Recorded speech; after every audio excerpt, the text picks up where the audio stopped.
He said that the falling rupee is a big concern for the economy at this point of time, but he said the positive is that this would help in boosting exports out of India, which in turn will have some sort of impact on India's current account deficit. Now, current account deficit is the difference between import payments and export revenues, and because India's exports are less compared to imports, it really will have some sort of positive effect. So that's what he said in the statement which he made in the parliament. There have been huge concerns over the last few weeks because of the tumbling rupee. I was talking to a lot of factory people over here, industries. They say that they are hoping that in the months to come exports would go up. Remember, for India, imports is a big component. They import oil and gold in a big way. India is the biggest importer of gold. And now with what's happening in Syria, there are fears that oil prices would go up, which would push up India's import bill even further. So clearly they want exports to get a big boost.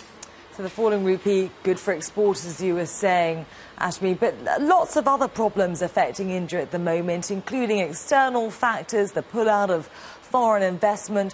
What other hints did Manmohan Singh about plans the government intends to enforce to help improve the economic situation there? The government has taken some steps, but that hasn't helped much. They opened up a few sectors for foreign companies to come and invest in India.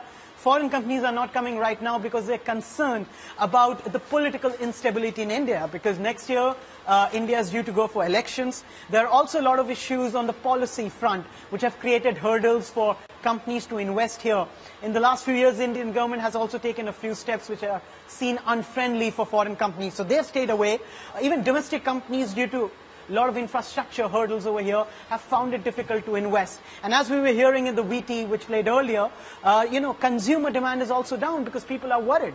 They're worried that things could get worse. They're not spending money, and that in turn is affecting consumer-oriented sectors over here like auto. And we are in a factory here which supplies components to auto, and sales are down for them. So clearly, all the major pillars of India have been hit: consumer demand, foreign investment, and they're hoping that would pick up in the days to come.